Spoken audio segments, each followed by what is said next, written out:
Eu achei um comentário interessante só pra ver a hipocrisia mesmo aqui dos caras, né, ó. Tava na live do Paulo Júnior. Ele estava convocando para um grande jejum em favor do mundo que está em calamidade. Ué, não foi Deus que predestinou para essa calamidade? Por que tá fazendo jejum Quem então? comentou isso? Lucas Celulares, daí colocou assim, e esses dois discutindo sobre predestinação. Tirem suas dúvidas. Ué, a gente tá predestinado a comentar sobre isso daqui. O mundo foi predestinado a estar em guerra. Então, o que o Paulo Júnior tá pedindo jejum? Não entendi. Não Não, mas faz eles têm uma sentido, né? explicação para isso. Eles têm uma explicação. E eu vou dar aqui, eu vou me colocar como um calvinista. Jean, você não sabe quem são os eleitos. A nossa missão é pregar para todos. Porque eu não sei, você não sabe. Então nós temos que pregar para todos. Não tem essa de não pregar só porque existem os eleitos. Isso que você está fazendo é um espantalho. Vai, eu sou um calvinista, agora você me responde. Eu sou vaso. Não posso questionar o aleiro. O Não, que me eu vou responde fazer? de uma maneira coerente. Eu te dei uma réplica, cara. Eu calei sua boca, e aí? Calvinismo não quer dizer que não é para pregar para ninguém, não. Ah, se por acaso você for um eleito, então eu tenho que pregar pra você, né, cara? Porque a pregação do evangelho calvinista devia ser assim, ó. Eu não sei se Jesus morreu por você, cara. Mas como Jesus mandou pregar pra todos, eu tô pregando aqui. Caso você seja um eleito, em algum momento da sua vida você vai receber um chamado especial e Deus vai tocar no teu coração, porque Deus que quis assim, e você vai ser salvo. É isso. Esse é o ponto. Olha a grandeza da hipocrisia desse Paulo Júnior. Está convocando um monte de gente para fazer jejum pelas nações. Lindo, maravilhoso. Mas por que ele não fala a verdade do que ele crê para todo mundo? Tipo, irmãos, vamos fazer um jejum pelos eleitos de Deus. Porque nós não sabemos quem são os eleitos. Os eleitos estão espalhados pelo mundo inteiro. Então, se Deus quiser salvar algum desses daí, vamos fazer uma oração. E outra, a sua oração vai ser atendida se você for um eleito. Porque não quer dizer que porque vocês são calvinistas, que Deus vai estar ouvindo a oração de vocês. Vocês podem ser réprobos, odiados antes da fundação do mundo. Então, eu tô falando aqui, tentando imaginar que deve ter alguns eleitos aqui. Então, Aí vamos tentar buscar os... Esse seria a pregação verdadeira. Vamos supor que tenha 300 pessoas nessa igreja. Ele, o que ele está fazendo? O que todo mundo faz? Ele direciona a palavra para os ouvintes como se todos ali fossem eleitos. E os odiados estão lá para o mundo, lá para fora. E isso não é verdade. Esse homem devia pôr a mão na consciência e honrar a aliança que ele tem no dedo. Ele está desonrando a família dele. Ele está desonrando a família do céu. Porque ele tem que falar para 300 pessoas? Irmãos, está escrito aqui na Bíblia. Ele tem que direcionar a mensagem para os ouvintes dali. Não ficar pensando no seu dízimo. Direciona a mensagem para os ouvintes e fala, irmãos, está escrito na Bíblia. Ninguém pode ir contra isso. Quantas pessoas tem aqui? 300? Então, não está escrito que Deus amou todos vocês. Claro que Deus deve ter amado alguns aqui, mas provavelmente 150 pessoas aqui foram odiadas. Mas por que 150? É um número hipotético. Se for levar o calvinismo a sério e ver como que Deus trabalha em numerologia de salvação, na verdade, umas 250 pessoas aqui são odiadas por Deus, antes da fundação do mundo. Muitos são chamados, uns poucos escolhidos, né? E isso não quer dizer, eu tô falando que esse homem, o que esse depravado, acredite, deveria falar. Irmãos, pelo menos umas 50 pessoas aqui eu acredito que são eleitas. O resto, eu não posso dizer, eu vou dizer que todos vocês são eleitos. É mentira, tá escrito aqui, ó, Deus odiou pessoas antes da fundação do mundo. É isso que está dizendo a palavra, creia na palavra. E outra, dessas 50 pessoas que Deus possa ter amado, não quer dizer algumas que... podem estar em graça evanescente. Tem isso também, algumas podem estar passando pela graça evanescente. Porque, irmãos, o que determina a salvação do homem não é a fé, não são as obras, não é a presciência de Deus que ficava só prevendo. É a eleição, irmãos. E o que define se o que Deus iria eleger ou não é se ele amou. Então não é porque eu estou pregando o calvinismo e se vocês estão ouvindo que significa que vocês foram amados. Muito provavelmente a maioria foi odiada. Isso é o que a palavra diz. Ó, foca nos meus olhos. Olha para mim, presta atenção. Tem muitos aqui que foram odiados. Não vai adiantar vocês virem aqui. Essa é a pregação que vigaristas como esses deveriam estar falando para os seus membros. Mas a partir do momento que ele pregar toda a verdade direcionada para o público, porque é a verdade que ele diz que é a verdade, no minuto seguinte, as pessoas virariam as costas e nunca mais entrariam numa sinagoga dessa. Porque eles estão pregando para o mundo que Deus odiou o mundo e amou eles. Eles não se colocam dentro da doutrina que eles pregam e eles não colocam os ouvintes dentro da doutrina que eles pregam. Sabe o que esses homens estão fazendo? Eles estão dando legalidade para o diabo caçar o evangelho. O que o Evangelho de João fala? Deus amou o mundo de tal maneira que deu seu Filho unigênito para que todo aquele que nele crer não pereça, mas tenha vida eterna. Ué, amou o mundo, mas ele falou que odiou antes de nascer? Como é que fica isso? Não, o mundo para eles são os eleitos. Eles têm o próprio sistema de interpretar a Bíblia conforme o calvinismo. Claro. Agora, esse homem aqui, vocês não vão conseguir ver pelo celular, mas o link eu vou deixar aí para vocês ouvir essa porcaria toda. Ele tem uma aliança na mão. E eu queria perguntar para esse Rodrigo Silva, a sua esposa foi amada ou foi odiada? Os seus filhos, se é que você tem filho, eles foram amados ou foram odiados? Fala para sua família qual pode ser a realidade da sua esposa e do seu pai e da sua mãe que te gerou. Você acha que só porque você está pregando o evangelho, o calvinismo, você acha que Deus amou o seu pai e sua mãe? Eles podem ser lançados no inferno na sua frente. Seu depravado, é isso que pode acontecer com vocês. A minha parte carnal, porque eu tenho a parte carnal, desejaria que o que esses homens pregam fosse verdade. Só para o que eles pregam recair sobre eles. Mas a minha parte espiritual não deseja isso para ninguém. Sabe que eles estão enganados por demônios. Essa é a minha parte espiritual.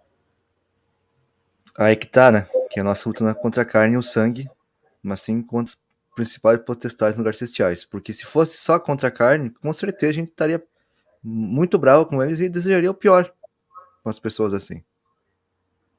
Sim. Porque o que eles estão fazendo é blasfêmia. É sacrilégio. É blasfêmia. Se vocês não estão enxergando isso daqui, irmãos, como blasfêmia do evangelho, pelo menos pensem, será que eu estou dormindo com azeite ou sem azeite? Reflitam nisso. Porque se vocês não enxergarem isso daqui como algo grave, tem problema com vocês. Vocês estão em problema. Porque como que pode eu pregar uma porcaria dessa, estando casado, com filhos, tendo meu pai e minha mãe, e sabendo que Deus pode ter odiado alguns dos meus? Será que eu não vou ter um pingo de conflito? Por que eu não prego a realidade para minha família? Por que eu não prego a realidade para os meus ouvintes? Por que eu induzo aos meus ouvintes, que trazem oferta e dízimo para mim, a eles imaginarem que eles são amados e os réprobos estão pro lado de fora, bem longe ali desse local? Por que essa safadeza toda? Irmãos, reflitam. Pensa. O que a igreja está fazendo enquanto esses homens sobem a público para endemonizar o evangelho de Cristo? O que a igreja está fazendo? O que você está fazendo para poder impedir uma peste dessa? Porque, como eu disse, esse homem deveria ser denunciado. Porque por causa deles, o evangelho vai ser caçado. Será que eles têm coragem de falar publicamente que Deus odiou pessoas que estão andando por aí? Ah, você perdeu pessoas na família? Foi Deus que matou. Eu queria que vocês provassem que o que eu estou falando não provém de amor e de justiça. Queria que vocês provassem que o que eu estou falando não é verdade. Sejam corajosos, calvinistas. Direcione a pregação para os seus ouvintes. Não fica esperando o momento do dízimo, seus avarentos. Vocês falam da Igreja Universal, mas vocês são piores do que eles. Avarentos. Vocês estão enganando os seus ouvintes. Falam para eles que muitos deles foram odiados. Eles não vão falar, porque eles têm o que perder, né? Vão perder as igrejas chamadas para fazer palestras, vão perder de vender os livros deles, Lógico. vão perder inscritos nos canais. vão perder monetização, tudo. Raça de víbora. Fala a verdade. Vamos ver, eu quero ver. Irmão, se vocês virem alguém direcionando a mensagem para o próprio público, me mostre, porque aí vai ser a ruína do calvinismo. Quem é que vai querer ouvir uma mensagem dessa? Eu quero ouvir que eu fui amado. Que se dane quem foi odiado. Não é? Olha aí o coração hipócrita que eles estão gerando. Isso é a maior hipocrisia que eu vi no mundo evangélico. E não surgiu com a igreja evangélica, com a reforma, essa podridão aqui. Surgiu na era papal. Então, acho que deu, né? Ele não vai falar mais nada aqui, e ele vai falar textos que eu já separei aqui pra gente. Ah, textos que eles amam. Judas, o traidor. Se não fosse Judas. Nada teria acontecido, né? Jesus não ia ter morrido. A Judas, que é digno de receber, né? A honra e a glória, o nosso traidor. A Judas, ele coloca Judas como aquele que cumpriu os propósitos de Deus. É como fosse um corredentor nosso, né? Da mesma forma que o Adventismo coloca o Satanás como nosso corredentor, os calvinistas colocam Judas como nosso corredentor. Graças a Judas, Cristo morreu. Olha que maravilha. Judas e Pilatos, né? Não vamos esquecer de Pilatos também.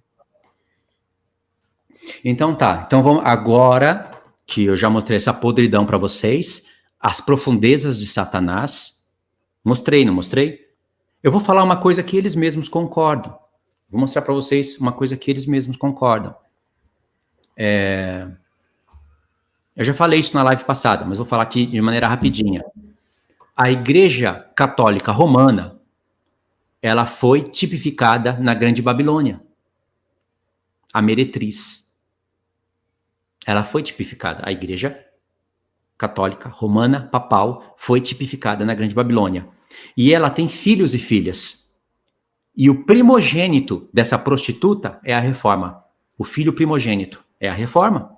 Depois teve muitos outros filhos. Mas o primogênito é a Reforma. E lá em Apocalipse, Deus usa Jezabel como um paralelo da Grande Babilônia. E onde tem Jezabel, tem que ter Elias. Perfeito. E eles jamais vão entender o que significa isso. Não vão entender. Eles olham assim, eles olham para o Apocalipse, duas testemunhas. Quem é? Moisés e Elias. Alguns não. Alguns é Moisés e Enoque. Enfim. Eles não entendem, cara. Vocês não entendem o básico, vão entender coisas mais profundas, jamais. Porque Deus bloqueia na mente deles. Deus não vai derramar discernimento espiritual sobre pessoas assim, que acabam com o caráter dele. Claro que não vai. Por isso que eles vão continuar a vida inteira, 200, 300, 500 anos de reforma, 500 anos pregando a mesma porcaria. Nenhuma revelação a mais. Sempre esse feijão com arroz aí. Sim. E lá em Apocalipse, Jesus está usando uma linguagem que pertence aos seus santos. Nós sabemos as 7 igrejas históricas que elas representam eras, as eras da igreja, mas representa de uma maneira muito mais reveladora a última semana. Então, aonde tem Jezabel, tem Elias. E aonde tem Elias, tem que ter o rei Uzias, o homem que cumpre as profecias de Elias. Não houve nenhum rei que se converteu a Deus de todo o coração como o rei Uzias. E ele matou essa Jezabel. Perfeitamente.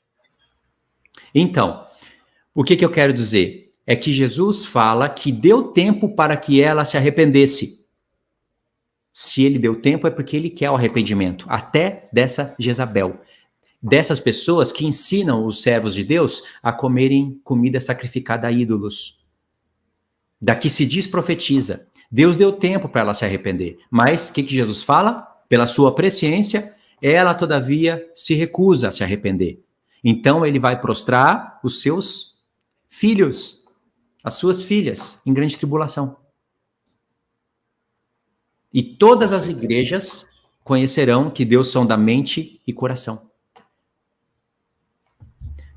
É profundo, não é? Ó, o texto que eu estava citando para vocês, eu vim conferir para ver se não estava errado. Apocalipse 2, verso 23. Matarei os seus filhos, são os filhos da Jezabel, que paralelamente se revela como a Grande Babilônia, dentro do próprio livro do Apocalipse, que profeticamente nos dá a entender, faz várias alusões à Igreja Católica Romana.